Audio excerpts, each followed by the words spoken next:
How do you get your sales curve going up in your practice? Really important question, right?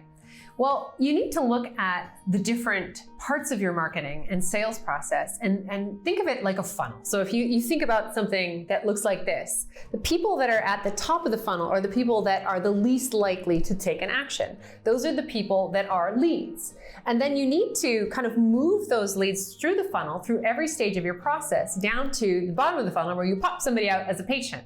So what we like to do is call this the 5 steps to grow your practice. And every clinic needs to or could benefit from looking at their clinic in this way so that you have an understanding of the metrics that drive your clinic and you really get an idea of where it is that you're leaving money on the table. So a lot of clinics come to me looking for more leads, and that's a really natural place to start. You're sort of saying, well, my phone's not ringing, or I'm not really getting a lot out of my website, so nothing's really happening here. So how do I kind of get that shaking? But when you come to me and we look at that together, we realize, well, actually you are getting a sufficient number of leads in terms of enough that could generate, enough business for your practice. But what's happening is that at the next level down, when you try to convert those leads to take the next step, a lot of them are falling through the cracks. And so that's the next level is a convert stage. So you're looking at converting somebody who's come in from a lead stage and converting them into an appointment stage. So the convert stage is an area where you can really focus on to grow your number of consultations and really increase your revenue in your practice. Now, once you pop somebody down to the consultation phase, that stage is what happens at a consultation that allows somebody to take the next step to become a patient. That is a crucial stage in a practice as well. It's often underutilized, and you can really bump somebody from maybe 40% of the time saying yes to becoming a patient. By increasing the customer service, you can have 60 to 80% saying yes to become a patient. So healthcare marketing can really drive up your numbers in this area. Next stage is pricing. You can have a lot of people coming through, a lot of leads, a lot of conversions, a lot of consultations, but if you're not charging enough money, at the end of the day, you might be just breaking even. And that's not a good place to be as a clinic either. So pricing is another key area where you might just bump up that price by 50, 100, 200 per eye, and all of a sudden, you're starting to make a lot more profit in the practice. And then finally, referrals. You can start to look at your referral rate and look at how many people are being produced off the back of every single patient that you generate. So the better your customer experience, the higher that number is going to be, and the more people you drive back up into the top of the funnel, making you a very cost-effective lead. So healthcare marketing, when it's looked at systemically and strategically, works very, very well.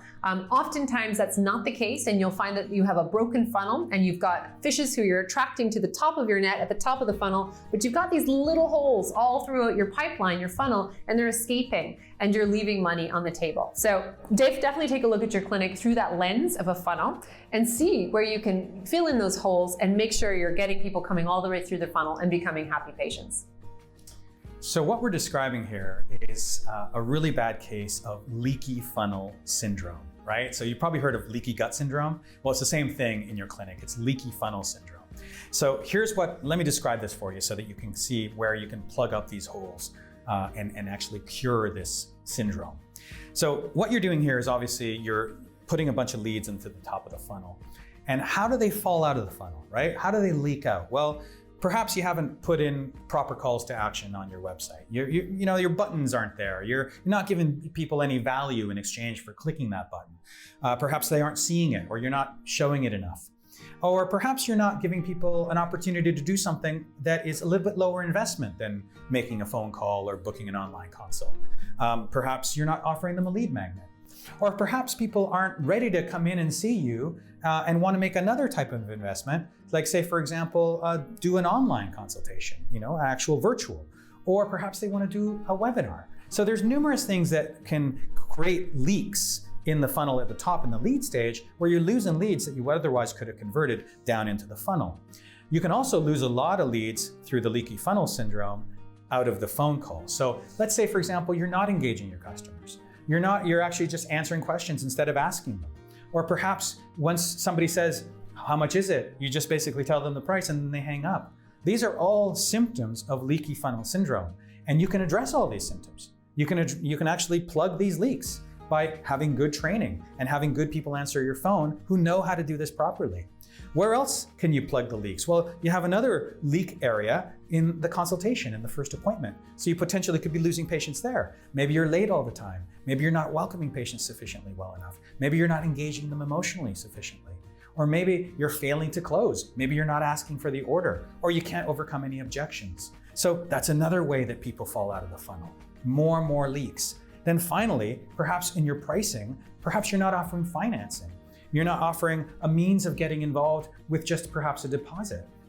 Or perhaps you're not actually able to sufficiently provide clarity about your price or justification for why you charge what you charge. So another way that people can fall out of the funnel. So you can see all these little different holes that people can fall out of. You're doing the best you can, but you have all these holes that are creating a lot of damage in the body of your clinic because they're all leaking out. Finally, you have a whole bunch of happy patients out there who could potentially grow your practice through their ratings, reviews, and referrals, but you're not asking any of them to do anything. So you have hundreds of patients out there who would be more than happy to sing your praises, but they're leaking out of the bucket because you're not asking them, you're not giving them opportunities, and you're not rewarding them by thanking them for their reviews and ratings and referrals. So loads and loads and loads of symptoms to leaky funnel syndrome. And you want to cure that quick, because sometimes just plugging those holes is going to tremendously impact the health of your marketing and sales funnel. And one of the holes that you want to keep in your mind, and we've got a lot of resources on our blog about this, is one of the biggest holes is the emotionality. Now, Rod has mentioned emotionality in the sales process, having emotion in the marketing process, not having enough emotion, checking boxes, going through the motions, acting as though it's an exercise, being polite, being reserved.